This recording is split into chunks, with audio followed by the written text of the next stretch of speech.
Tuhan, kami bersyukur dan berterima kasih. Kami sudah sampai kepada akhir dari Injil Lukas yang begitu panjang, begitu lama. Kami bersyukur Tuhan memberkati firman minggu demi minggu. Bukan karena hamba-Mu mampu, hamba-Mu adalah orang yang sangat lemah dan terbatas.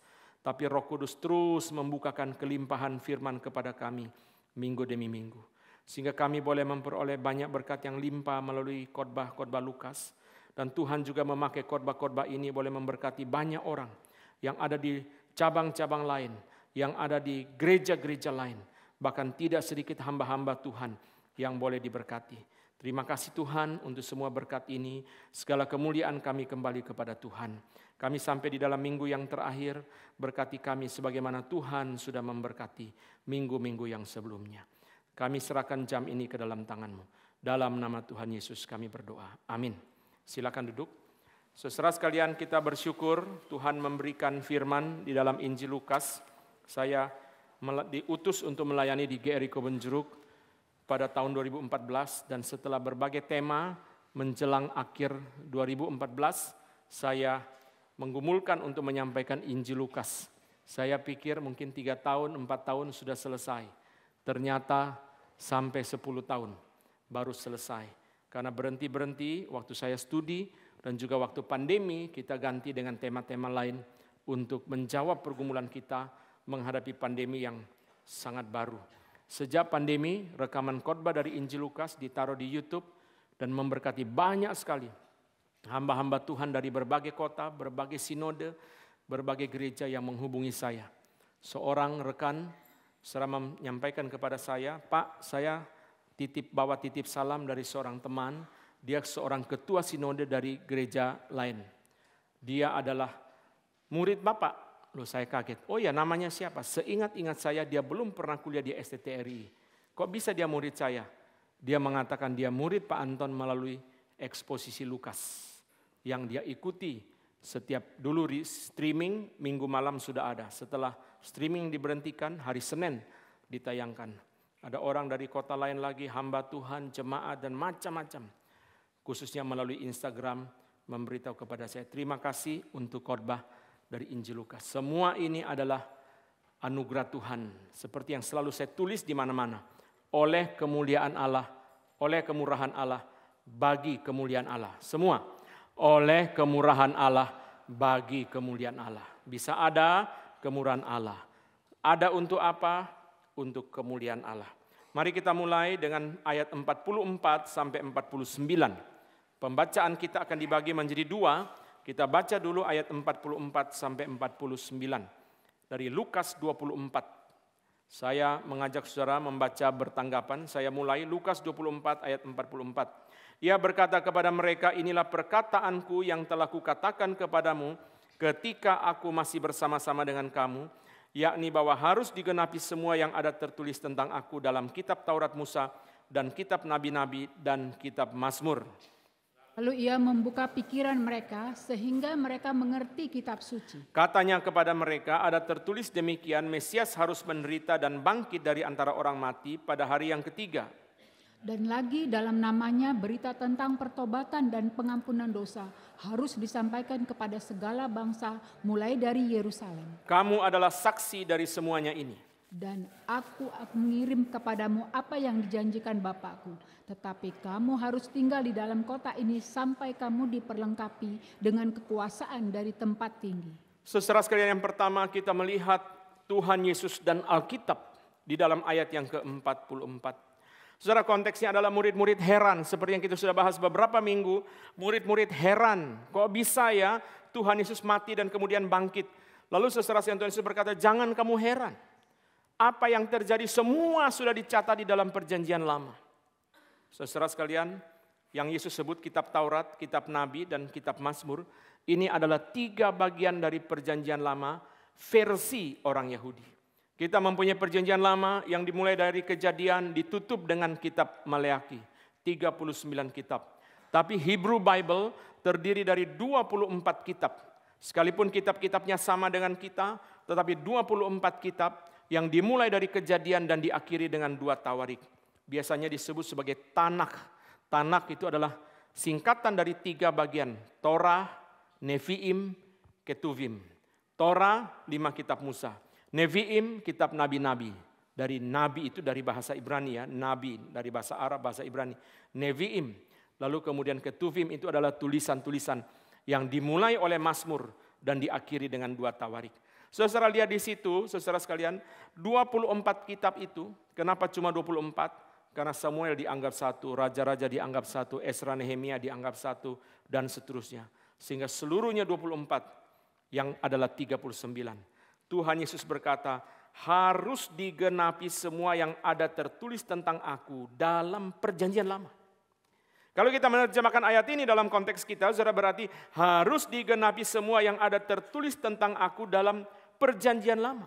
Para nabi sudah menulis. Hei murid-murid, jangan kamu heran bagaimana bisa terjadi kebangkitan, karena para nabi sudah menulis. Berarti apa? Berarti kehadiran Tuhan Yesus di dalam dunia bukan rencana dari para nabi. Justru para nabi menuliskan rencana Tuhan dalam kekekalan yang dibagikan kepada para nabi. Dan para nabi tuliskan itu dalam perjanjian lama dan sekarang digenapi di dalam perjanjian baru. Rencana Tuhan dari kekekalan, dibagikan rencana itu kepada para nabi tuliskan itu di dalam perjanjian lama. Dan sekarang digenapi di dalam perjanjian baru. Saudara, ada berapa banyak nubuat di dalam perjanjian lama? Biasanya dikatakan saudara ada 2000 lebih nubuat di dalam perjanjian lama. Berapa banyak nubuat tentang Tuhan Yesus di dalam perjanjian lama? Kurang lebih saudara sekalian ada 300 sampai 400. Kenapa saya tidak memberi angka pasti? Karena saya membaca berbagai macam sumber, angkanya beda-beda. James Kennedy mengatakan 333 nubuat tentang Yesus dalam perjanjian lama. Tapi ada mengatakan 361, 3450 berapa? Beda-beda. Sehingga saudara saya anggap saja ada 300 sampai 400 nubuat tentang Yesus. Semuanya digenapi di dalam zaman perjanjian baru. Sekarang kita pikir Alkitab dan Tuhan Yesus. Pertama, saudara pikir Alkitab adalah firman Allah. Sehingga bisa tahu ratusan poin tentang seseorang yang belum lahir. Kita sudah hidup bersama pasangan kita saja, kita tidak bisa memberitahu 100 poin barangkali. Coba tulis 100 poin mengenai istrimu. Cerewet, galak, suka marah-marah, ya. Jelek semua di depan, saudara ya. Saudara, kita susah, apalagi 300, 400, apalagi orang belum lahir. Kalau misalnya saudara, umpama saya tahu ya, saudara ketemu saya, nenekmu lahir tanggal 2 Juni tahun 1928. Saya aja enggak tahu Pak nenek saya lahir kapan. Saudara sekalian, kita enggak bisa bayangkan kalau Alkitab bukan firman Allah, bagaimana mungkin menulis begitu banyak poin tentang Tuhan Yesus sebelum Tuhan Yesus lahir. Sebaliknya, kalau Tuhan Yesus bukan Tuhan dan Juru Selamat, bukan Allah, untuk apa Alkitab yang adalah firman Allah harus menulis begitu banyak poin tentang Yesus? Dalam perjanjian lama 300 atau 400, dalam perjanjian baru mungkin sekian ribu lagi, dari Injil sampai dengan surat-surat. Saudara lihat di sini, saudara, dari data ini saja kita mengerti bahwa Alkitab itu firman Allah, bahwa Tuhan Yesus itu adalah Tuhan dan Juru Selamat. Sehingga saudara, Alkitab harus menulis ratusan poin sebelum Yesus lahir dan nanti digenapkan di dalam perjanjian baru. Dan Tuhan Yesus berkata, harus digenapi segala sesuatu yang tertulis tentang aku dalam perjanjian lama. Harus digenapi. Berarti tidak ada poin yang tidak digenapi. Karena begitu ada satu item nubuat yang tidak digenapi, langsung menimbulkan krisis bagi Alkitab dan krisis bagi Tuhan Yesus. Kok bisa ya Alkitab firman Allah, kok dia menubuatkan sesuatu yang tidak digenapi? Kok bisa ya Tuhan Yesus itu Allah, tetapi nubuat tentang dia tidak tergenapi? Semua harus digenapi. Semua yang ada tertulis tentang Tuhan Yesus dalam perjanjian lama harus digenapi. Saudara, di sini kita mengerti Alkitab itu firman Allah. Ini hanya satu. Satu dari banyak poin kenapa Alkitab adalah firman Allah. Hanya satu poin. Ada banyak lagi poin. Saya sudah pernah tulis itu di Instagram. Saudara, ada banyak sekali poin kenapa Alkitab itu firman Allah. Tapi kita juga mengerti dari penjelasan ini, Tuhan Yesus itu Allah. Kenapa? Karena harus dibicarakan begitu banyak di dalam kitab yang begitu penting. Saudara, itu kalau presiden pidato, saudara, itu dihitung ya. Kata keadilan berapa, kata kemakmuran berapa, nama Soekarno disebut berapa kali, itu dihitung. Jadi biasa setelah pidato presiden atau setelah visi misi capres, hari berikutnya di koran sudah diberitahu. Kata keadilan berapa, kata apa berapa, Ganjar ngomongnya apa, Prabowo ngomongnya apa, Anies ngomongnya apa, kata perubahan muncul berapa kali, keadilan muncul berapa kali.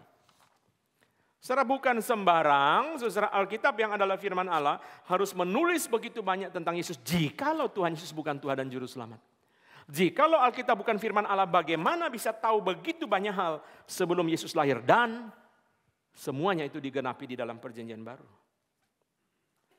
Itu sebabnya, saudara, ketika Yohanes 1 berkata, Tuhan Yesus adalah firman Allah, kita harus mengerti kalimat ini secara logika berimplikasi juga Alkitab itu firman Allah. Karena Alkitab, saudara, karena seluruh kehidupan Yesus itu, saudara, dicatat dengan begitu detail di dalam Alkitab yang adalah firman Allah. Alkitab adalah firman Allah karena menulis begitu banyak poin tentang Kristus dan menulis penggenapan dari semua nubuat itu di dalam perjanjian baru, yaitu Tuhan Yesus yang adalah Allah dan yang juga adalah firman Allah. Kalau begitu, tugas kita membaca Alkitab itu, saudara, menjadi sangat penting. Karena Alkitab mencatat tentang Tuhan Yesus yang adalah Tuhan dan Juru Selamat kita. Kita harus ingin tahu tentang Dia yang mencipta kita, yang menebus kita, yang memelihara kita, yang akan memimpin kita ke dalam hidup yang kekal. Kita harus ingin tahu sangat banyak. Ingin tahu sangat banyak. Heran ya, kita hobi saja kita ingin tahu. Orang hobi burung, dia belajar banyak. Hobi ikan, dia belajar banyak. Saudara kepengen tahu kan apa yang saudara senang kan? Saudara kepengen tahu. Saya ikut di Instagram itu, saudara, Titanic fans itu, saudara. Setiap hari postingannya mengenai Titanic, saudara. Dari kapalnya dibuat sampai toko-tokonya. Kita kepengen tahu kan? Bagaimana mungkin, saudara, kita tidak kepengen tahu tentang Tuhan Yesus yang adalah pencipta, penebus, pemelihara, dan pemimpin hidup kekal kita. Yang seluruhnya itu, saudara, sudah ditulis di dalam perjanjian lama dan perjanjian baru. Itu sebabnya, saudara, membaca Alkitab, saudara, bukan hanya, saudara, kita orang Kristen harus baca Alkitab, tapi Kristus ada di situ, hidupnya dan ajarannya. Yang harus menjadi pengatur hidup kita adalah pengajaran Kristus. Yang harus menjadi model dari hidup kita adalah Tuhan Yesus, kehidupan Tuhan Yesus. Saya cerita 3 orang sekarang, kakek, anak, cucu. Pertama, Dr. Samuel Annesley. Dr. Samuel Annesley adalah seorang Puritan. Seorang pemimpin yang sangat mencintai Tuhan. Dan saudara, umur 4 tahun papanya meninggal dan dia dibesarkan oleh mamanya yang sangat mencintai Tuhan. Sejak kecil, saudara, dia merasa dipanggil untuk menjadi hamba Tuhan. Dan Samuel Annesley umur 5 mulai membaca Alkitab setiap hari 20 pasal. Mulai umur 5. Dia konsisten melakukan itu sampai akhir hidupnya. Saudara, Samuel Annesley menikah dengan seorang perempuan dan melahirkan anak yang saking banyaknya ketika salah satu anaknya dibaptiskan, pendetanya tanya, anaknya mau ada berapa? Dia tidak ingat angka persisnya, saudara. Apa 24, apa 25 ya? Karena salah satu anak dia, namanya Susana Wesley, itu anak ke-24. Anak ke-24. Saudara sekalian, dia membesarkan anak-anak di dalam Tuhan, dan Susana Wesley, saudara sekalian, adalah anak yang ke-24. Susana sepanjang hidupnya merupakan seorang yang begitu rajin membaca Alkitab. Dan cerita yang paling terkenal dari Susana Wesley adalah, saudara sekalian, setiap minggu sore, mereka kebaktian pagi, minggu sore, saudara, karena mereka tinggal di gereja, dia mengumpulkan anak-anaknya, semuanya ada 19, mati tinggal berapa. Yang masih hidup, saudara, dikumpulkan semua, dan dia mulai membacakan Alkitab, menyanyikan mazmur, membacakan khotbah papanya sendiri, membacakan khotbah suaminya, pendeta Samuel Wesley. Dan saudara sekalian, orang-orang dengar kok bagus ya, dari anak-anaknya sendiri lama-lama kumpul sampai 200 orang yang mengikuti pembacaan Alkitab dari nyonya, dari pendeta Samuel Wesley itu, yaitu Susana Wesley. Melahirkan anak, 19 orang, meninggal tinggal sekian. Yang populer diantaranya adalah Charles Wesley dan John Wesley. John Wesley, saudara sekalian, bagi saya salah satu pendeta tersibuk sepanjang sejarah. Kenapa, saudara? Karena sebelum ada mobil, sebelum ada pesawat, dia berkhotbah 1000 kali setahun. Patong adalah pendeta yang paling sibuk yang kita kenal. Itu pun, saudara, waktu paling puncak 500-600 kali setahun. ada pesawat, ada mobil. Dia dengan kuda berkhotbah 1000 kali setahun. Saudara bayangkan. Apakah dengan pelayanan begitu banyak saudara dia tidak membaca Alkitab, saudara sekalian? Dia sangat mencintai Alkitab. Dia mengatakan, berikan kepada saya Alkitab berapapun harganya, itu sudah cukup bagiku. Dia katakan, aku ingin menjadi Homo Unius Libri, bahasa Latin. Artinya apa? Homo Unius Libri artinya, aku ingin menjadi orang yang hidup hanya dengan satu buku, yaitu Alkitab. Saudara sekalian, catatan sejarah memberitahu kita, dia membaca Alkitab sambil berkuda. Dan orang menggambarkan ilustrasinya, saudara coba dikasih lihat. Dia membaca Alkitab, dia membuat bahan khotbah sambil di atas kuda, saudara. Saudara bayangkan kita duduk di kursi aja enggak baca Alkitab, saudara ya. Kita duduk di kursi yang enak, sofa, kita scroll IG, kita scroll TikTok, kita scroll short YouTube. Di atas kuda dia menghafal Alkitab Ibrani. Di atas kuda dia membaca Alkitab. Di atas kuda dia membuat bahan khotbah. Saudara, dia mengatakan saya merenungkan Alkitab dengan sekuat tenaga saya. Homo Unius Libri. Manusia yang hanya hidup dengan satu buku, yaitu Alkitab. Ini firman Allah. Ini buku yang di dalamnya menceritakan dengan begitu jelas tentang kehidupan Tuhan kita dan Juru Selamat kita. Kita mesti membaca. Siapa orang yang membaca Alkitab paling banyak sepanjang sejarah? George Muller. George Muller diperkirakan membaca Alkitab dari Kejadian sampai Wahyu bolak-balik 200 kali. Ada yang bilang 150, tetapi ada yang bilang 200. Saudara, dari 200 kali itu, separohnya dia membaca sambil berlutut. Jadi kalau saudara ikut doa berlutut nanti bulan Juli, saya suka, ayo kita baca Alkitab sambil berlutut. Itu adalah teladan yang saya pelajari dari George Muller. Dia merawat 10.000 anak panti asuhan, dia membiayai begitu banyak misionaris. Dalam semua kesibukan itu, dia baca dari Kejadian sampai Wahyu 200 kali. Pada waktu John Sung ditahan di rumah sakit jiwa 193 hari, dia membaca Alkitab total 40 kali. Firman Allah, saudara. Jadi bukan hanya kita ngomong Alkitab firman Allah, baca enggak. Sekarang Alkitab sudah ada di HP kita. Kita bisa baca setiap hari, ada ayat, di internet ada, di aplikasi ada, di laptop ada. Saudara, begitu gampang, kita punya 3 HP, semuanya ada Alkitab. Lalu saudara, apa alasannya kita tidak membaca Alkitab? D.L. Moody mengatakan 100 orang, 1 orang Kristen baca Alkitab dan menjalankannya, 99 baca dia. Itulah cara kesaksian orang Kristen. Ada 100 orang, 1 orang Kristen membaca Alkitab dan menjalankannya, sisanya membaca kehidupan dia. Kalau kita betul-betul mengerti nilai daripada Alkitab di dalam kaitan dengan Kristus, kita mau terus membaca, setiap hari membaca. Saudara di lift bisa membaca Alkitab, saudara tunggu di parkiran bisa baca Alkitab, saudara tunggu di airport bisa baca Alkitab. Membaca Alkitab begitu banyak. Begitu banyak Alkitab yang kita bisa baca untuk kehidupan kita. Mau hidup kudus, tidak ada jalan lain, Alkitab. Mau serupa Yesus, tidak ada jalan lain, hanya Alkitab. Ini bagian pertama. Saudara, bagian yang kedua, kita melihat amanat agung versi Lukas. Lukas memberikan versi amanat agung yang berbeda dari versi Matius 28. Saudara, baik Matius maupun Lukas, saudara kurang lebih ada elemen yang sama. 4 elemen dari amanat agung: otoritas, berita, tugas, kuasa, dan penyertaan. Otoritas, berita, tugas, kuasa, dan penyertaan. 4 elemen dari amanat agung. Saya tidak khotbahkan ini karena saya akan masuk kepada poin yang menjadi fokus dari khotbah ini. Saudara, amanat agung Lukas berbeda. Matius mencatat, saudara, Yesus berkata, kepadaku telah diberikan segala otoritas di sorga dan di bumi. Inilah otoritas yang diberi oleh Yesus kepada para murid. Aku berkuasa, kamu pergi. Lukas tidak mencatat kalimat itu. Tapi Lukas menggunakan otoritas Alkitab yang ada di ayat 44 dan ayat 46. Ada tertulis. Seorang lagi memberitakan Injil, orang tanya, kenapa Yoma menginjili? Tuhan Yesus yang suruh. Itu otoritas versi Matius.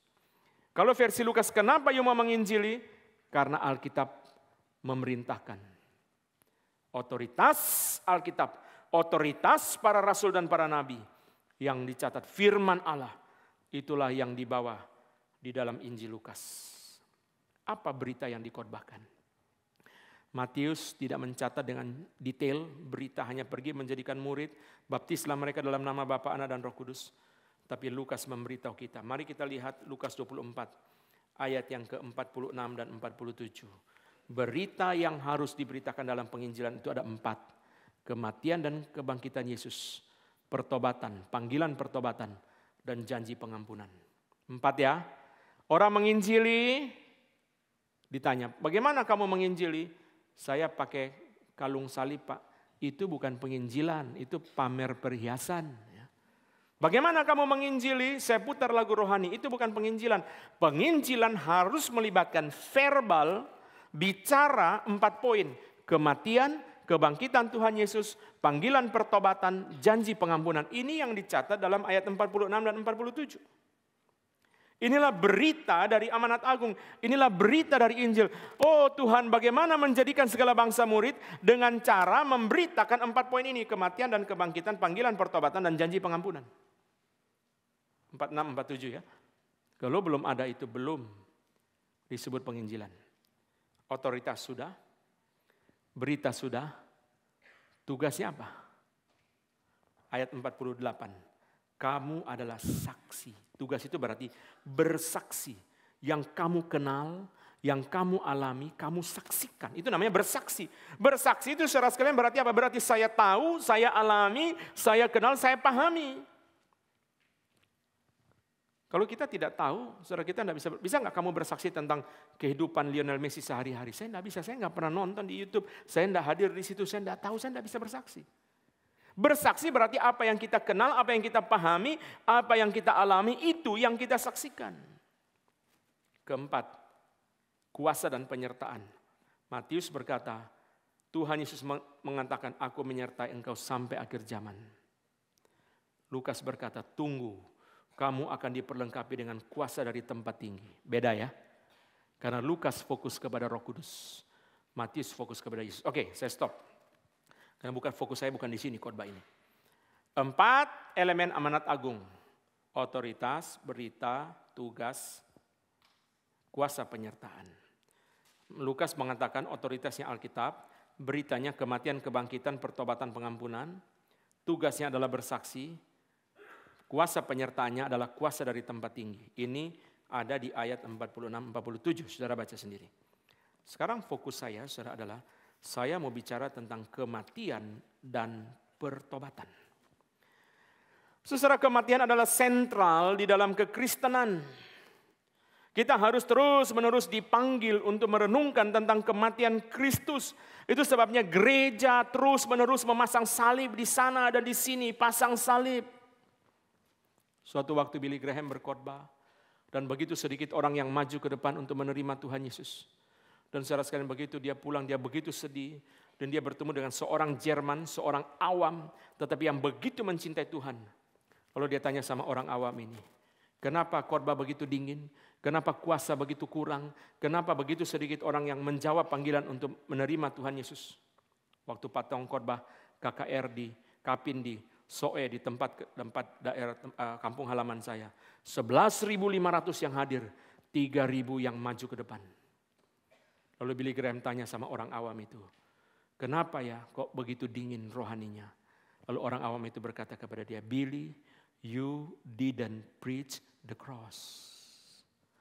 Billy Graham berkata, I never forget. You didn't preach the cross. Kamu tidak mengkhotbahkan salib. Itu sebabnya saudara Billy Graham berkhotbah tema apa saja selalu akan bicara tentang salib. Pada waktu patong berkhotbah di Kapin, saudara di tempat saya itu, dia berkhotbah tentang 3 salib sangat berkuasa. Dan selesai itu saudara saya bicara kepada patong dengan air mata. Patong, Tuhan pakai patong untuk membayar hutang Injil saya. Untuk orang-orang sekampung saya.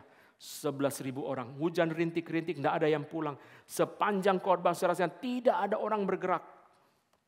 Diam, kalau saudara mau lihat memang mesti ikut Kapin. Bagaimana patong meninggikan Kristus itu. 3 salib Kristus. Saya mengatakan Pak Tong, saya sendiri sangat diberkati oleh khotbah ini. Begitu berkuasa.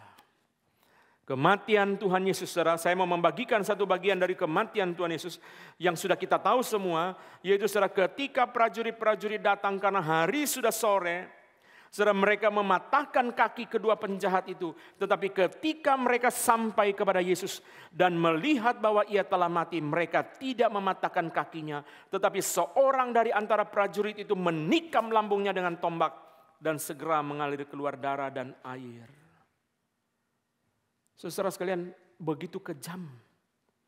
Tuhan Yesus sudah mati pun masih disiksa. Sudah mati. Saudara bayangkan, saudara, kematian itu adalah satu fenomena yang sangat aneh. Orang yang begitu jahat sekalipun, begitu mati kita ke rumah duka, kita mengatakan, dia baik. Emang baiknya apa? Ya pagi-pagi kalau saya berangkat kuliah, dia nyapa. Itu tok baiknya, sisanya jahat semua. Tetap kita bicara yang baik. Kalau orang sudah mati kita bicara yang jelek ya. Orang mengatakan kamu ini keterlaluan. Orang sudah meninggal pun kamu masih bicara yang jelek. Kalau kita baca berita di internet, orang itu begitu kejam. Sudah meninggal pun dia masih perkosa. Waduh, itu orang apa binatang? Orang itu tidak berperi kemanusiaan. Mayat sudah mati pun masih ditusuk dengan pisau.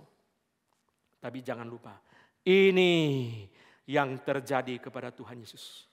Yang berkata Yesus sudah mati adalah mereka sendiri. Adalah para prajurit sendiri yang melihat Yesus sudah mati. Itu sebabnya mereka tidak mematahkan kakinya. Tetapi mereka menusuknya dengan tombak di lambung dan langsung muncrat darah dan juga air. Di dalam versi film The Passion of the Christ itu saudara memenuhi wajah daripada prajurit yang menusuk Tuhan Yesus. Kok begitu kejam ya?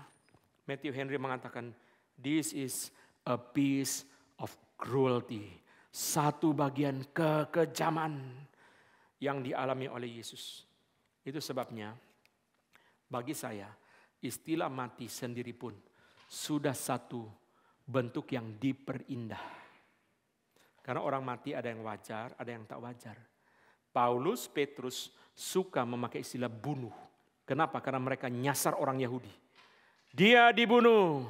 Dia dibunuh. 1 Petrus 3:18 berkata dia dibunuh. Berarti kematiannya adalah kematian yang tidak wajar.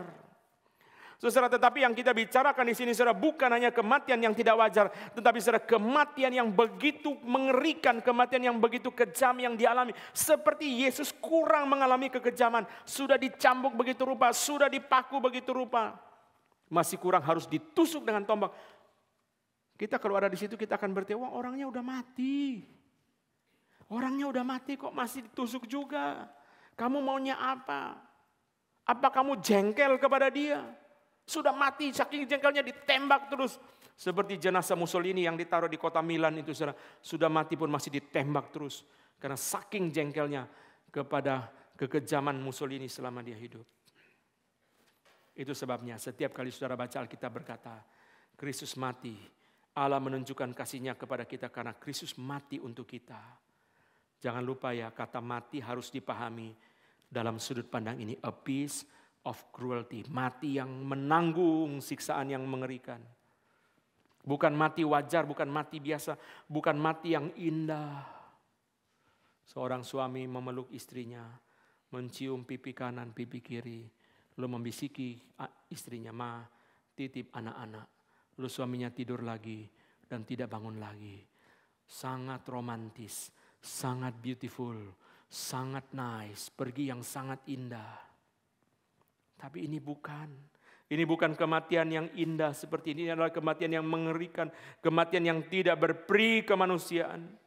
Itu sebabnya saudara saya boleh menantang manusia dari agama apapun, sepanjang sejarah yang paling menderita boleh dibandingkan dengan penderitaan Yesus. Itu sebabnya saudara kalau orang menderita lalu mengkritik Tuhan Yesus, biar dia membaca baik-baik Injil supaya mengerti penderitaan yang Yesus alami. Dari korban Holocaust, dari korban kekejaman Nero, korban kekejaman daripada diktator-diktator di dalam sepanjang sejarah. Saudara, mereka mengalami ketidakadilan, mereka mengalami kekejaman. Tanya, apakah Yesus kurang mengalami kekejaman?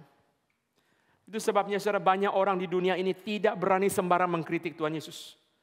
Kenapa saudara bicara penderitaan, terutama saudara tidak bisa sembarang. Karena dia mengalami saudara penderitaan yang begitu hebat. Jangan lupa setiap kali kita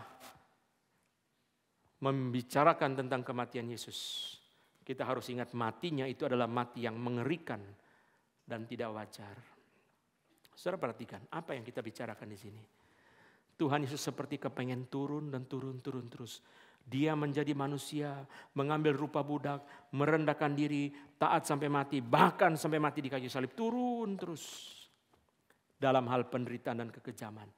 Yesus seperti ingin turun dan turun dan turun lagi. Seperti kurang menderita, masih lebih menderita. Oh Tuhan, siapa yang mau menderita seperti Engkau? Kita hanya senang menonton film penderitaan. Kita hanya senang mendengarkan khotbah tentang penderitaan. Tapi kita nggak mau, di gereja pun kita nggak mau menderita. Di gereja pun kita nggak mau menderita. Kita merasa sudah Senin sampai Jumat, Senin sampai Sabtu kita sudah menderita di luar. Kita kepengen gereja yang enak, yang nyaman, yang bersih. Itu sebabnya sebagian gereja memilih tidak usah bangun gedung, sebab gedung semakin lama nanti tua. Ya, LED lama-lama jadi rusak. Kita sewa saja hotel, karena selalu ada hotel yang baru. Setiap kali hotel menua, kita pindah ke hotel yang baru. Sehingga selalu baru. Kapan kita mengalami palungan, mengalami saudara makin menderita dan makin menderita. Kita hidup di dalam semua fasilitas yang nyaman itu. Yang gelisah, menggelisahkan kalau kurang nyaman. Tuhan terus cari, masih kurang menderita, ada lagi penderitaan. Dia tanggung terus, makin menderita, makin rela, saudara, makin rela. Di dalam gereja, terutama di kota-kota besar, cerita-cerita ini menjadi too far atau too good to be true. Di desa-desa kita masih melihat saudara orang yang melayani di dalam penderitaan. Itu sebabnya di dalam khotbah tentang Kirene saya sudah jelaskan waktu bandingkan dengan Arimatea. Kenapa Kirene yang pikul salib bukan Arimatea? Tuhan tahu kalau Arimatea yang suruh pikul salib dia kabur. Dia orang kaya, mana mau dia pikul salib. Tapi kalau Kirene yang disuruh menghadap Pilatus, belum nyampe Pilatus sudah diusir sama prajuritnya Pilatus. Siapa kamu mau ketemu Pilatus? Tuhan mempunyai bijaksananya sendiri, saudara. Saudara menderita dan menderita, rela di dalam ketidaknyamanan dan ketidaknyamanan. Tadi liturgis Pak Robert Tobing mengatakan, saudara, doa pagi. Iya, doa pagi itu paling berat, Pak. Kenapa kita sudah Senin sampai Jumat bangun pagi, Sabtu pun harus pagi lagi. Itu sebabnya kenapa kebaktian jam 10 pasti lebih ramai dari kebaktian jam 8, jam 7.30. Saudara. Kecuali satu hari kita dengan nekat bikin kebaktian gabungan jam 5 pagi. Jangan-jangan cuma saya, Pak Carlos sama Pak Yosua yang datang, saudara. Kita tidak mau ya, penderitaan itu enak ditonton. Film Titanic ada penderitaan, film saudara sekalian Slumdog Millionaire ada penderitaan. Kita tidak mau. Itu bukan cerita hidup saya. Cerita hidup saya adalah saya mau yang enak, yang bahagia. Kita tidak mau. Saudara, hal kedua yang saya garis bawahi di dalam bagian yang kedua ini saudara adalah pertobatan. Pertobatan. Saudara, Matius 3 ayat 8, Yohanes Pembaptis berkata, jadi hasilkanlah buah yang sesuai dengan pertobatan. Pertobatan itu harus ada buahnya. Pertobatan itu harus ada buah, nanti yang akan kita lihat saudara, buahnya apa. Tetapi saudara, saya akan mulai kalau pertobatan harus ada buah, pertanyaannya adalah akarnya apa?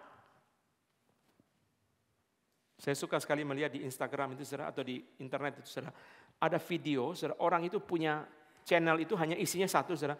Benih itu mati, lalu bagaimana dia tumbuh. Dia rekam selama 50 hari, dikompres menjadi 1 menit. Lalu diambil benih tomat, benih cabai, dimasukkan ke dalam tanah yang dikasih kaca, saudara. Lalu kita bisa lihat, saudara, benih itu mati.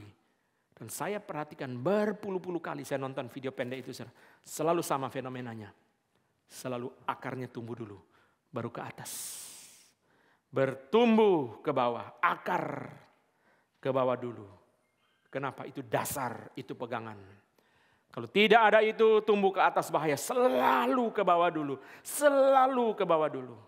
Sesudah ke bawah baru ke atas. Pertanyaan kita, kalau pertobatan itu harus ada buah. Seperti kata Yohanes Pembaptis. Pertanyaannya akarnya apa? Kalau pertobatan itu harus ada buah, lalu akarnya apa? Saya akan membagikan kepada saudara 3 ayat yang adalah isi hati Tuhan yang sangat penting. Kita harus menghafal ayat-ayat ini, tetapi tidak sekarang. Mari kita buka yang pertama, Imamat 20 ayat 26. Imamat pasal yang ke-20 ayat yang ke-26. Ketiga ayat ini adalah kita baca bersama-sama karena ketiga ayat ini adalah isi hati Tuhan. Mari kita membuka suara membaca bersama-sama Imamat 20 ayat 26. 1, 2, 3. Kuduslah kamu bagiku sebab aku ini Tuhan kudus. Dan aku telah memisahkan kamu dari bangsa-bangsa lain supaya kamu menjadi milikku. Kuduslah kamu. Kamu tahu nggak siapa aku? Aku ini kudus. You have to adjust your life with me, kata Tuhan. Oh Tuhan, kalau kita pergi sama teman kita yang vegetarian, kita adjust diri kita. Oh dia vegetarian, dia nggak pernah makan daging. Kita masuk rumah makan cari yang vegetarian. Tapi kita mengikut Tuhan yang mencipta kita dan menebus kita. How far we adjust ourselves to Him. Berapa banyak kita menyesuaikan diri kita dengan Dia yang adalah kudus. Aku ini kudus, kata Tuhan. Kamu harus mengerti, penciptamu, penebusmu, pemeliharamu itu kudus. Karena itu Tuhan berkata, kuduslah kamu sebab aku kudus. Hei orang Israel, kamu sudah keluar dari Mesir, kamu sudah bebas, kamu sudah merdeka, but you have to be holy. Be holy. Kenapa aku kudus? Kamu mengerti enggak? Oh mama enggak suka makan daging babi. Berarti kita enggak bawa mama ke rumah makan daging babi. We adjust ourselves. Tapi pertanyaannya saudara, kita mengadjust diri kita enggak? Tuhan itu kudus, itu dirinya. Kita menghargai itu adalah bagian yang paling dalam diri Tuhan. Kekudusan itu. Bayangkan saudara. Saking mendalamnya kekudusan sampai pribadi ketiga diberi nama Roh Kudus. Saking mendalamnya kekudusan dalam diri Tuhan. Sampai pribadi ketiga itu disebut namanya Roh Kudus.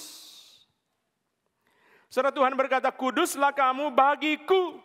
Bagi saya saudara, kalimat yang paling menyentuh saya dari ayat ini adalah bagiku.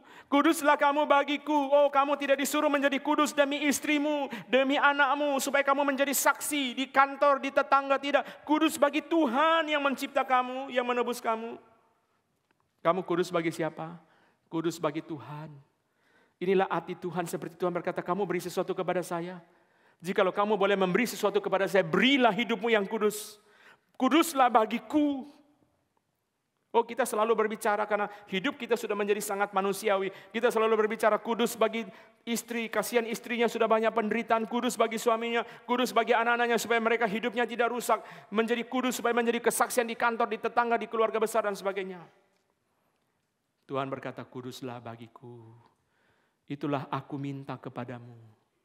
Kamu mau enggak menyenangkan aku, kata Tuhan. Kuduslah bagiku. Kenapa? Aku telah memisahkan kamu dari bangsa-bangsa lain. Jangan kamu seperti mereka. Mereka hidup mengikuti dewa mereka. Dewa mereka itu berhala, dewa mereka itu Allah palsu. Tapi mereka hidup mengikuti dewa mereka. Kamu tidak hidup mengikuti aku. Kuduslah bagiku karena aku sudah menjadikan kamu milikku. Kalau kamu adalah milikku berarti apa? Kuduslah bagiku. Saudara lihat, kita lihat ya. Yang beres sama ndak beres siapa? Yang beres Tuhan, kita yang ndak beres. Pada waktu kita menderita, semenderita-menderitanya kita, tangan Tuhan memelihara kita. Kenapa? Kita milik Dia. Tapi yang Tuhan minta kekudusan kita tidak penuhi. Yang kita minta pemeliharaan Tuhan penuhi tidak? Penuhi. Dalam kesulitan apapun Tuhan pelihara. Yang kita minta waktu kita susah, Tuhan pelihara saya, Tuhan kasihani saya. Oh iya, kamu milikku kata Tuhan, Tuhan pelihara. Tapi yang Tuhan minta, kuduslah bagiku, kamu lakukan enggak? Itulah hatinya yang Dia bagikan kepada kita. Akar dari pertobatan adalah kekudusan Allah. Ini pertama, ayat pertama. Ayat kedua, Wahyu 3 ayat 19. Mari kita baca sama-sama. Wahyu 3 ayat 19. Wahyu 3 ayat 19. 1, 2, 3. Barang siapa kukasihi, ia kutegur dan kuhajar. Sebab itu relakanlah hatimu dan bertobatlah. Barang siapa kukasihi. Aku mengasihi kamu. Itu sebabnya aku menegur kamu, aku menghajar kamu. Supaya kamu tidak dibinasakan, supaya kamu tidak dihukum, supaya kamu tidak dikutuk. Kasih itu bukan hanya mengelus-elus, memuji-muji. memberikan yang enak di telinga kita. Enak kalau ke GRI Kebon Jeruk, Pak Anton suka cerita lucu. Jadi yang saudara pulang dari khotbah saya, yang saudara ingat firmannya apa, humornya saudara.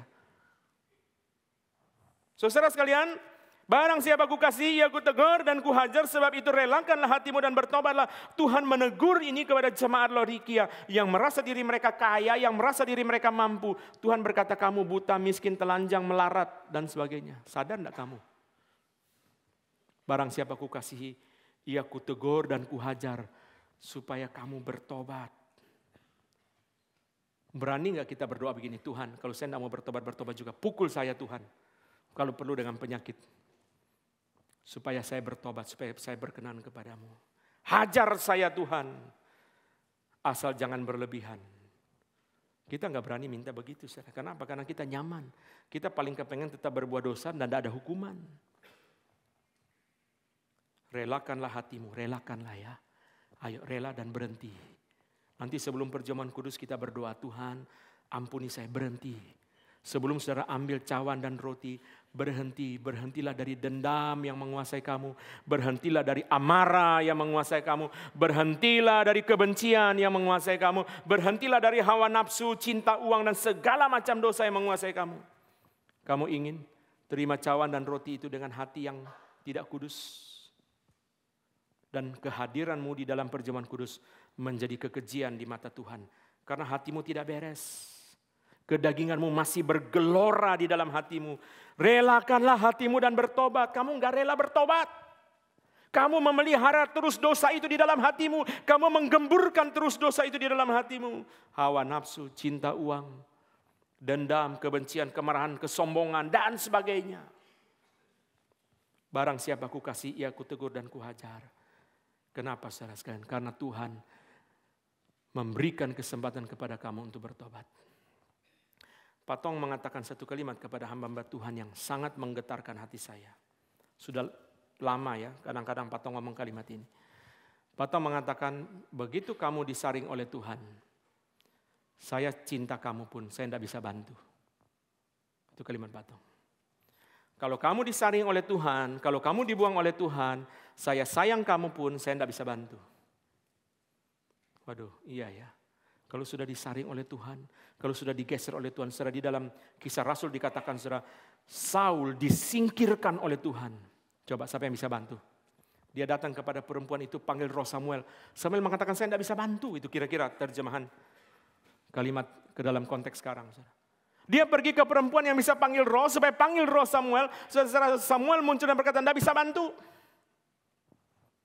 Samuel disingkirkan oleh Tuhan. Siapa yang bisa bantu? Pak Tong mengatakan, kalau kamu sudah disaring oleh Tuhan, kamu sudah disingkirkan oleh Tuhan, saya tidak bisa bantu. Kenapa kamu disingkirkan oleh Tuhan? Dosa yang kamu pelihara. Waktu Yudas disingkirkan oleh Tuhan, Tuhan Yesus bantu enggak? Tuhan Yesus besuk enggak? Waktu Yudas gantung diri, Tuhan Yesus besuk dia enggak? Heran ya, kenapa Yesus tidak besuk Yudas? Bukankah murid dia selama 3,5 tahun? Sekalipun kamu tidak beres, aku datang mendampingi kamu. Waktu disingkirkan oleh Tuhan, Tuhan Yesus pun tidak membantu Yudas. Dia mati sendiri, bunuh diri. Waduh, kok begitu ngeri ya. Saul disingkirkan oleh Tuhan. Sama, orang di dalam zaman modern susah memahami Alkitab. Bagaimana Tuhan menyuruh membunuh orang Kanaan, orang apa, suku Amori, apa segala. Kok begitu kejam ya? Kenapa? Karena kita lihat dari sisi pembunuhannya. Kalau kita lihat dari sisi dosa mereka. Saudara sekalian bayangkan itu. Ya, saudara, mereka suruh anak berjalan di atas api untuk dipersembahkan kepada Molok. Saudara. Apa kurang kejam? Apa saudara? Karena kita melihat dari sisi pembunuhan itu, Tuhan kok suruh orang Israel bunuh orang Amalek apa segala. Coba lihat dari sisi dosa mereka. Kenapa Tuhan Yesus tidak membesuk Yudas pada waktu dia bunuh diri? Dan berkata, Yudas jangan bunuh diri. Bukankah dia murid Yesus selama 3,5 tahun? Karena Saul disingkirkan oleh Tuhan. Yudas disingkirkan oleh Tuhan. Patong punya kalimat, kalau kau disingkirkan oleh Tuhan, saya sayang sama kamu pun, saya tidak bisa bantu. Selain kalimat Patong yang paling menggetarkan hati saya, adalah setiap kali Patong panggil orang menjadi hamba Tuhan. Setiap kali KKR lalu ada orang dipanggil menjadi hamba Tuhan, ratusan bahkan ribuan orang maju. Saya ngomong dalam hati, Tuhan, kalau saya tidak melayani baik-baik, yang mau menggantikan saya ribuan sudah ngantri di depan pintu. Anytime Tuhan berkata, your time is over, you have to go. Saudara, gereja, pekerjaan Tuhan tidak tergantung saya. Saya siapa? Banyak pendeta yang lebih bagus dari saya. Kalau saya tidak melayani baik-baik, Tuhan geser. Ganti. Setelah Yudas bunuh diri, ada pengganti enggak? Murid-murid memilih Matias. Tetapi Tuhan memilih Paulus. Sehingga murid dari 12 menjadi 13. Satu yang di-outkan, diganti 2. Itu yang Alkitab catat. Mari kita relakan hati dan bertobat. Sebelum kita disaring oleh Tuhan. Disingkirkan oleh Tuhan. Bukan bilang saudara, saya pun kalau tidak baik-baik di-outkan oleh Tuhan. Enggak ada ampun-ampunnya. Saudara sekalian, ini adalah yang kedua, kasih Allah. Yang pertama kekudusan Allah, akar yang kedua dari pertobatan adalah kasih Allah. Akar yang ketiga dari pertobatan adalah firman Allah. Yesaya 1 ayat 16, mari kita baca. Yesaya pasal pertama ayat yang ke-16. Yesaya pasal pertama ayat yang ke-16. Mari kita baca bersama-sama. Yesaya pasal yang pertama ayat yang ke-16. 1, 2, 3. Basuhlah, bersihkanlah dirimu, jauhkanlah perbuatan-perbuatanmu yang jahat dari depan mataku. Berhentilah berbuat jahat. Berhentilah berbuat jahat. Inilah hati Tuhan yang diserukan kepada saudara dan saya. Berhenti. Mau sampai kapan? Berhentilah berbuat jahat. Masakan kamu membiarkan dosa terus memimpin hidupmu? Berhentilah, berhentilah. Ini seruan hati Tuhan. Kenapa saudara? Karena seperti saya tulis di Instagram, dosa itu seperti api. Cemburu itu api, cinta yang salah itu api, ambisi yang liar itu api, kesombongan itu api, hawa nafsu itu api, kebencian itu api. Semua dosa itu adalah seperti api yang terus bernyala. Kalau bukan seruan hati Tuhan, kita mau dengar siapa lagi? Berhenti, kamu berhentilah. Jangan terus, jangan membiarkan api itu menyala. Kalau orang yang api kesombongan dalam hati dia, dipuji orang, api tambah nyala. Itu sebabnya kita jangan sembarang puji orang. Bagi orang yang lagi bergumul dengan dosa kesombongan, saudara puji berarti saudara kasih minyak kepada dosa dia. Bagi orang saudara yang dikuasai cinta uang, dikuasai hawa nafsu, masing-masing ada sumber minyak yang bisa menyalakan api dosa mereka. Saudara, Tuhan berseru dari dalam hatinya, hai orang Israel, berhentilah berbuat jahat. Berhenti, mau sampai kapan? Kamu tidak mau berhenti, hawa nafsu menguasai kamu. Ganti prostitut, ganti perempuan pelacur, saudara, terus tidak mau berhenti. Sampai kapan? Mendadak AIDS. Lalu datang, Tuhan ampuni saya. Tuhan saya mau bertobat. Tuhan terima saya. Tuhan beri kesempatan saya pelayanan. Tuhan terima, Tuhan mengampuni. Tapi gereja gak gampang. Gereja gak gampang saudara sekalian. Begitu tahu orang itu sakit AIDS, gereja gak gampang. Gereja memerlukan anugerah Tuhan untuk bisa menerima dia melayani. Kenapa yang gak dari dulu? Kenapa saudara? Karena dia tidak mendengar suara hati Tuhan. Berhentilah berbuat jahat. Dia membiarkan api hawa nafsu itu terus bergelora. Sampai akhirnya terjerat di dalam dosa. 3 akar pertobatan, kekudusan Allah, kasih Allah, firman Allah atau hati Allah. Saudara sekalian, kalau gitu buah pertobatan itu apa? Buah pertobatan itu 3. Saya tidak bahas karena ini semua gampang. Praktis, kelihatan, konsisten. Pertobatan yang sejati kalau tidak ada 3 ini, belum. Praktis berarti apa saudara? Praktis berarti hal yang praktikal. Bukan ide, bukan teori. Dari minuman keras, berhenti. Dari merokok, berhenti. Dari kesombongan, berhenti. Dari kebencian, berhenti. Dari gosip, berhenti. Praktis. Kedua, kelihatan. Pertobatan itu harus kelihatan kepada orang lain. Pertobatan itu tidak bisa hanya dalam dunia ide atau dunia mimpi.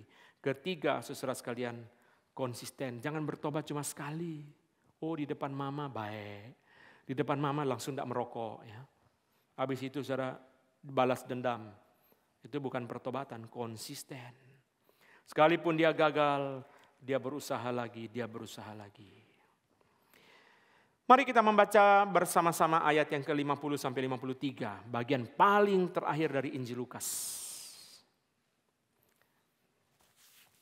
Mari kita masuk kepada bagian terakhir. Mari kita membuka suara, membaca bersama-sama. 24 ayat 50 sampai 53. 1, 2, 3. Lalu Yesus membawa mereka keluar kota sampai dekat Betania. Di situ ia mengangkat tangannya dan memberkati mereka. Dan ketika ia sedang memberkati mereka, ia berpisah dari mereka dan terangkat ke sorga. Mereka sujud menyembah kepadanya, lalu mereka pulang ke Yerusalem dengan sangat bersukacita. Mereka senantiasa berada di dalam bait Allah dan memuliakan Allah. Saudara sekalian, terakhir sekali terjadi dua sisi. Tuhan Yesus bertindak, murid-murid berespon. Yesus membawa mereka keluar, mengangkat tangannya sebelum berpisah seperti di gereja. Sebelum berpisah pendeta angkat tangan dan memberkati jemaat. Lalu setelah itu dia terangkat ke sorga. Murid-murid menyembahnya, lalu mereka pulang ke Yerusalem dengan sangat bersukacita. Mereka senantiasa berada di bait Allah dan memuliakan Allah. Saya tidak mengkhotbahkan seluruhnya, tapi saya menggarisbawahi 3 bagian yang penting. Pertama, saudara, Tuhan Yesus berpisah dan terangkat ke sorga, berarti seluruh tugasnya sudah selesai di dalam dunia ini. Seluruh tugasnya sudah selesai di dalam dunia ini. Saudara sekalian, dan dia berpisah dengan indah. Suatu perpisahan yang sangat indah. Kenapa? Karena dia memberikan salam damai dan salam berkat. Dalam khotbah minggu lalu kita belajar saudara sekalian bahwa Yesus tidak memberikan suara atau berita penghakiman. Tidak ada penghakiman kepada mereka. Kamu kenapa lari dari salib? Kamu kenapa tidak percaya kebangkitan? Tidak.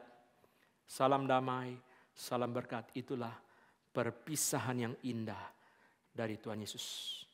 Berpisah, lalu terangkat, masuk ke dalam sorga.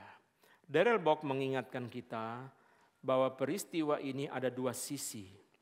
Ayat 51 itu. Berpisah itu departure dan juga ke sorga itu arrival. Departure dan juga arrival itu 2 sisi yang harus ada. Departure berarti sudah selesai seluruh tugasnya di dalam dunia. Arrival berarti Yesus masuk ke dalam sorga untuk melanjutkan tugas dia yang baru. Sebagai nabi, sebagai imam, sebagai raja. Louis Berkhof berkata sebagai nabi dia berbicara melalui Roh Kudus ke dalam diri orang percaya. Sebagai imam dia bersyafaat di dalam sorga, berdoa bagi kepentingan saudara dan saya yang mengalami segala macam kesulitan. Sebagai raja dia menaklukkan musuh-musuh. Itu sebabnya sebagai orang percaya kita sangat terhibur. Karena Tuhan Yesus membela kepentingan kita bukan hanya di dalam dunia ini. Tetapi juga di dalam sorga. Setelah dia naik ke sorga dia bekerja sebagai nabi, imam dan raja. Roh Kudus diutus untuk memberi firman kepada kita. Sebagai raja dia berkuasa atas segala sesuatu. Sehingga kita tahu bahwa yang mengendalikan alam semesta adalah Tuhan. Sebagai imam dia berdoa bagi saudara dan saya. Indah ya. Di dunia dia berjuang membela kepentingan kita. Di sorga pun dia berjuang membela kepentingan kita. Yang kurang cuma satu. Kita kurang berjuang membela kepentingan Tuhan. Kita masuk ke dalam gereja pun agenda pribadi masih banyak. Saudara lihat yang kedua, hal yang kedua yang kita garis bawahi di ayat 52. Mereka sujud menyembah kepada Tuhan Yesus. Mereka sujud menyembah kepada Tuhan Yesus. Hal ini seperti mengulang apa yang dilakukan oleh 1 orang kusta yang disembuhkan dari 10 yang disembuhkan. 1 yang kembali itu. Seorang dari mereka setelah melihat bahwa ia telah sembuh, kembali sambil memuliakan Allah dengan suara nyaring lalu tersungkur di depan kaki Yesus dan mengucap syukur kepadanya. Orang itu adalah orang Samaria. Orang Yahudi tidak mengucap syukur, orang Samaria mengucap syukur. Tersungkur dan menyembah Yesus karena mereka tahu siapa Tuhan Yesus. Karena mereka kenal anugerah Tuhan Yesus. Karena mereka mengalami berkat-berkat Tuhan itu. Mereka tersungkur. Sudahkah engkau lihat berkat Tuhan? Sudahkah engkau lihat berkat Tuhan? Anak itu saudara sekalian suka mengeluh ya. Kalau dia ikut camping, maka sekolah kan suka bikin camping ya. Setelah camping saudara pulang, baru dia sadar ya. Wah ternyata gimana enak di rumah. Karena di rumah saudara dia nggak pernah ngalami sehingga dia mengeluh terus.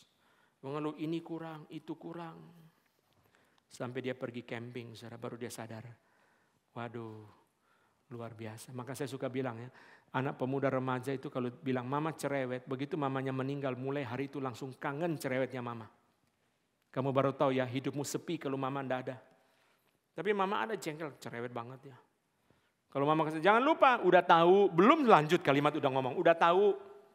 Apa yang udah tahu mama belum selesai ngomong kok. Setelah mengerti anugerah Tuhan, mereka tersungkur dan menyembah Tuhan. Itulah yang dilakukan oleh orang kusta yang disembuhkan satu. Dan murid-murid setelah Yesus naik ke sorga. Kamu mengerti enggak anugerah Tuhan? Kalau saudara kamu mengerti anugerah Tuhan, kamu tersungkur dan menyembah. Itu yang harus dilakukan oleh orang percaya yang mengerti anugerah Tuhan. Setelah melihat bahwa dirinya telah sembuh, dia kembali dan bersyukur. Setelah sadar anugerah Tuhan dalam hidup dia pulang dengan ucapan syukur. Yang terakhir, saudara. Terakhir. Mereka pulang ke Yerusalem dengan sangat bersukacita. Setelah Yesus naik ke sorga, mereka pulang ke Yerusalem dengan sangat bersukacita. Saudara rasa aneh atau tidak kalimat ini? Bukankah ini perpisahan? Bagaimana perpisahan mereka bisa sangat bersukacita? Jikalau ini perpisahan kok mereka sangat bersukacita? Aneh. Biasa perpisahan itu dengan kesedihan, dengan duka cita. Kadang-kadang setelah lama pun orang masih menangis. Masih menangis. Sudah 20 tahun, 30 tahun. Saya belum lama ini ketemu tante saya, saudara. Dia peluk saya, nangis, ingat papa mama saya. Sudah 20-30 tahun meninggal. Masih ada air mata, saudara. Saudara sekalian, tetapi perpisahan ini diakhiri dengan mereka sangat bersukacita. Ini aneh, sangat aneh. Saudara, saya mau bandingkan dengan kesaksian hidup daripada Vincent van Gogh. Pelukis Belanda yang sangat terkenal itu. Kalimat terakhir dari Van Gogh sebelum dia meninggal adalah the sadness will last forever. Kesedihan akan tinggal selama-lamanya. Waktu di dalam kesakitan adanya Theo Van Gogh datang ke tempat di mana Vincent itu dirawat saudara dan mendampingi dia. Theo mengatakan kepada kokonya, kita akan berusaha supaya kamu sembuh, supaya kamu tidak hidup menderita seperti ini. Lalu Vincent menjawab adiknya, kesedihan akan terus ada sampai selama-lamanya. Bukankah kalimat ini sangat pahit? Saudara kalau pergi ke Museum Van Gogh di Amsterdam, saudara akan ditulis pelukis miskin yang tidak menikmati semua kesuksesan dia. Museumnya sangat mewah, pengunjungannya lebih banyak. Seringkali pengunjungnya lebih banyak daripada Rijksmuseum, museum yang terbesar di seluruh negeri Belanda. Kadang-kadang kita sulit membeli tiket untuk Van Gogh Museum karena sudah habis. Dan itu menjadi destinasi utama. Setelah ada Van Gogh Museum, seringkali orang-orang kontemporer lebih suka kepada Van Gogh Museum.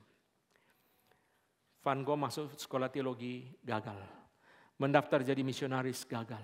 Suatu hari dia jatuh cinta kepada sepupunya, seorang janda yang suaminya sudah meninggal. Sepupunya 7 tahun lebih tua dari dia. Dia begitu mencintai perempuan ini. Perempuan ini jawab dia dengan 3 kata. Tidak akan pernah. Saudara hidup penuh dengan kemiskinan, penuh dengan penderitaan. Papanya seorang pendeta di desa. Dan dia berakhir secara dengan dia tinggal bersama dengan seorang pelacur, seorang perempuan prostitut yang alkoholis. Perempuan ini sendiri akhirnya bunuh diri dengan menenggelamkan diri ke dalam sungai. Saudara di dalam semua kesulitan yang begitu berat itu, Van Gogh mengakhiri hidupnya dengan kalimat, the sadness will last forever. Dia meninggal bulan Juli tahun 1890. 2 bulan sebelum dia meninggal, dia melukis satu lukisan yang sangat misterius, yaitu berjudul At the Gate of Eternity. Di gerbang kekekalan. Lukisan ini melukis seorang tua yang memegang mukanya dengan seluruh tangan dan menutup mukanya seluruhnya.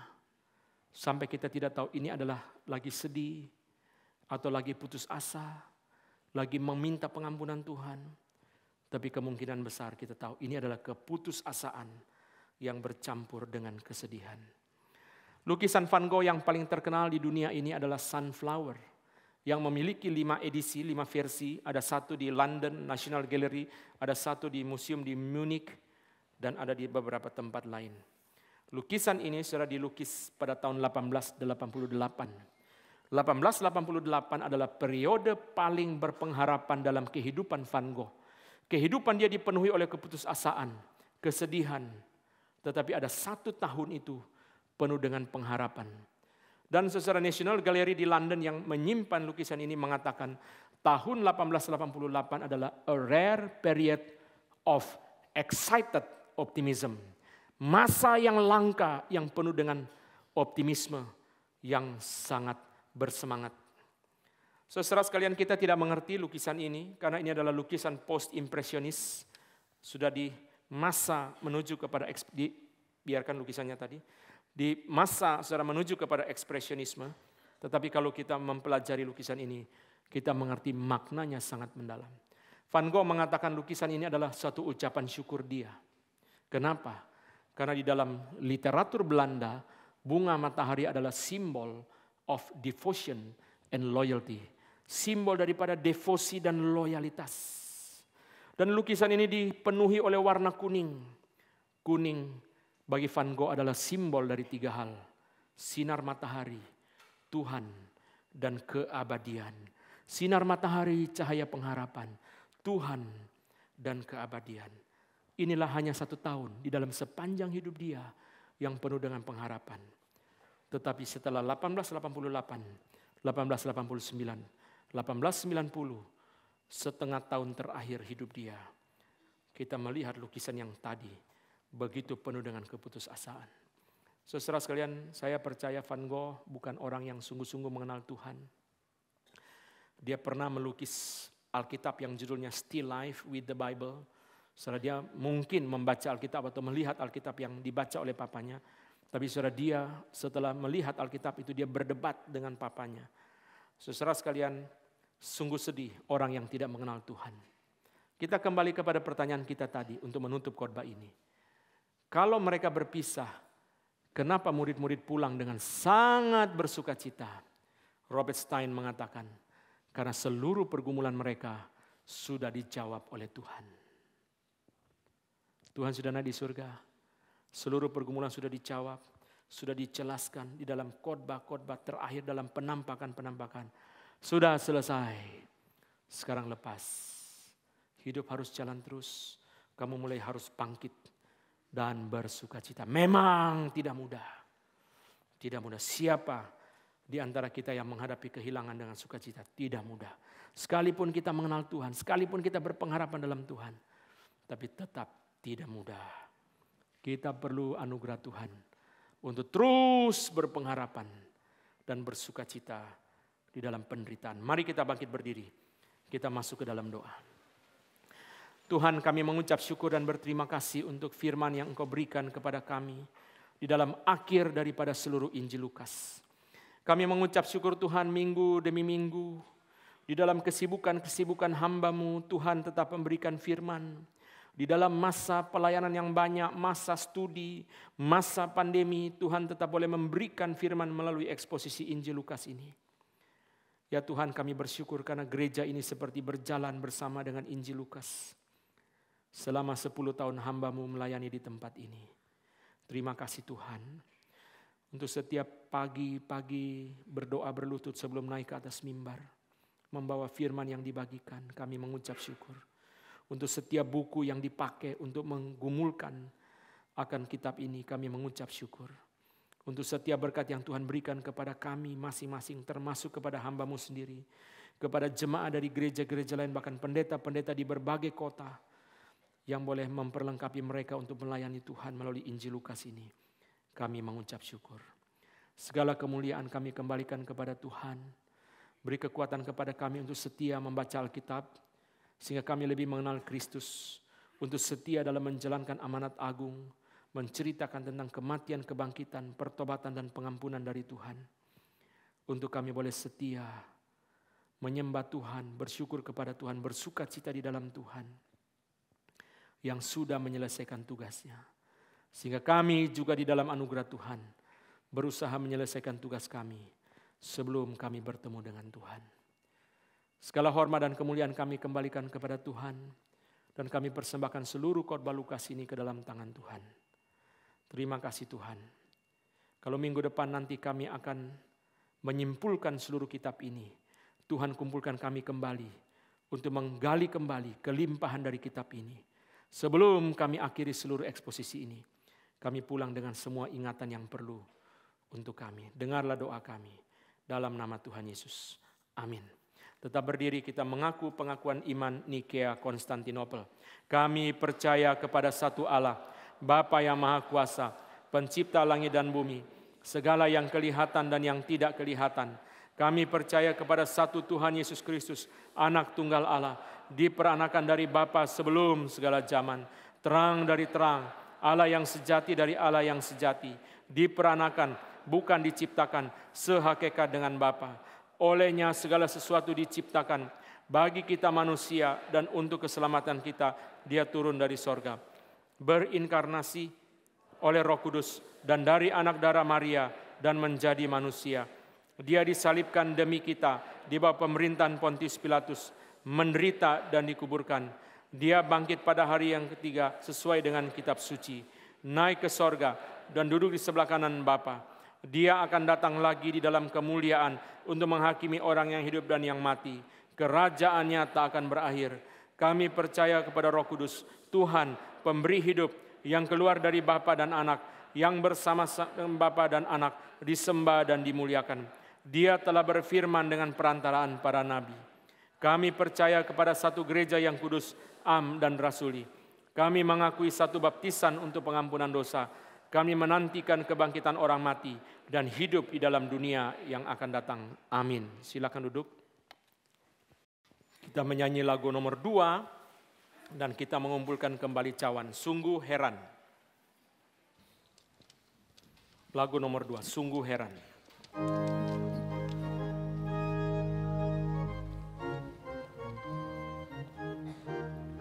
Kasih Tuhan amat ajaib, lebar, dalam dan besar, yang mau mengasihi aku, orang yang penuh dosa.